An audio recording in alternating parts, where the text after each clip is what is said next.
আসসালামু আলাইকুম। আশা করি সবাই ভালো আছেন। আলহামদুলিল্লাহ আমিও ভালো আছি। দুনিয়ার এই জীবন বিভিন্ন কাল এবং সময়ের স্তর মাত্র। আমরা দুনিয়ার জীবনে বিভিন্ন সময়ের বিভিন্ন স্তর অতিক্রম করি। তো একটা স্তর থেকে যখন পরবর্তী স্তরে যাই তখন পূর্বের স্তরের বিষয়গুলো বা পছন্দের জিনিসগুলো আমাদের কাছে মূল্যহীন হয়ে যায়।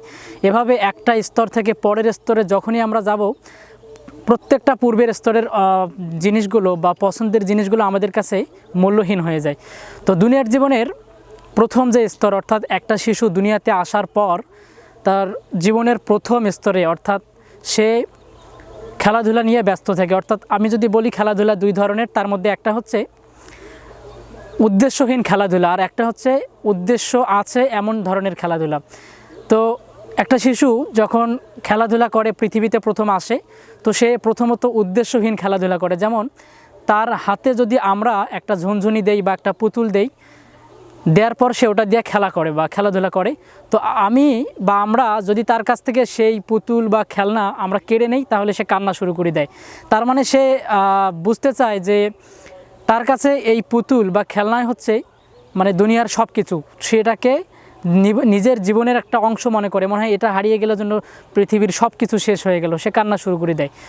তো মানে জীবনের এই প্রথম স্তর থেকে যখন সে পরবর্তী স্তরে যায়, অর্থাৎ দ্বিতীয় স্তরে যায়, জীবনের দ্বিতীয় স্তর, তখন সে উদ্দেশ্য আছে এমন ধরনের খেলাধুলা করে।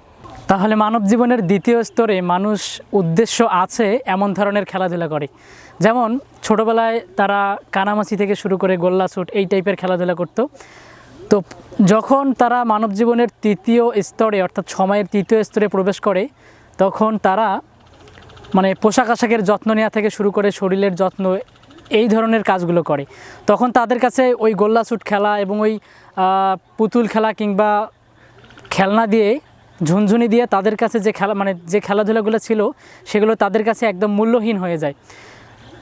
এরপর মানব জীবনের চতুর্থ স্তরে মানুষ কেরিয়ার সংক্রান্ত, অর্থাৎ তাদের পেশাগত জীবনে কিভাবে অর্থ ইনকাম করা যায়, কিভাবে মানে অর্থ সম্পদ জমা করা যায়, এই সব বিষয় নিয়ে চিন্তা করে এবং এই সব জিনিসের প্রতি, এই সব বিষয়ের প্রতি তারা আসক্ত হয়ে যায়। এবং মানে এই স্তরে আসার পর আপনি যদি সেই মানুষটাকে একটা খেলনা দিয়ে বলেন যে আপনি এটা দিয়ে খেলেন, তাহলে সে বলবে আপনি বোকা নাকি। অর্থাৎ তার কাছে সেই পুতুলের সেই মানে উদ্দেশ্য আছে এমন ধরনের খেলাধুলায় উদ্দেশ্য নাই, এমন ধরনের খেলাধুলা সব কিছু মূল্যহীন হয়ে গেছে। এবং মানব জীবনের পঞ্চম স্তর যখন সে বার্ধক্যে মানে উপস্থিত হয়, সময়ের একটা স্তরে যায়, তখন সে চিন্তা করে কিভাবে অর্থ সম্পদ জমানো যায় এবং কিভাবে অর্থ সম্পদ বাড়ানো যায়। অর্থাৎ একটা সময় কে কত বেশি সন্তান নিতে পারে এটা ছিল গর্বের বিষয়, কিন্তু এখন যদিও সেটা গর্বের বিষয় না, এখন গর্বের বিষয় হচ্ছে তার সন্তান কোথায় চাকরি করে। কেউ ডাক্তার, কেউ ইঞ্জিনিয়ার, কেউ জজ, কেউ ব্যারিস্টার, এই ধরনের বিষয়গুলো গর্বের বিষয়।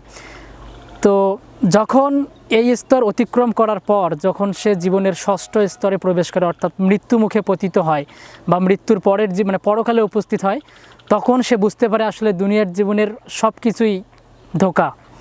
দুনিয়ার জীবনের প্রত্যেকটা বিষয় তার কাছে অনর্থক হয়ে যায়, তার কাছে এসবের কোনো দাম থাকবে না। তো আমরা বিষয়টা এইসব কথা বলার মাধ্যমে আমি এটাই বোঝাতে চাইলাম যে আমাদের জীবনের মানে দুনিয়ার জীবনের একটা কাল এবং সময়ের স্তর মাত্র। আমরা সময়ে সময়ে আমাদের জীবনের বিভিন্ন একটা স্তরে প্রবেশ করি এবং যখন আমরা একটা নতুন স্তরে প্রবেশ করি, পূর্বের স্তরের যে বিষয়গুলোর প্রতি আমরা আসক্ত ছিলাম, সেই আসক্ত বিষয়গুলো আমাদের কাছে মূল্যহীন হয়ে যায়। তো আমরা যখন মারা যাব তখন আমাদের দুনিয়ার পুরো জীবনটাই মূল্যহীন হয়ে যাবে যদি না আমরা আমল করে থাকি। তো আজকে এই পর্যন্ত, ধন্যবাদ সবাইকে। আসসালামু আলাইকুম।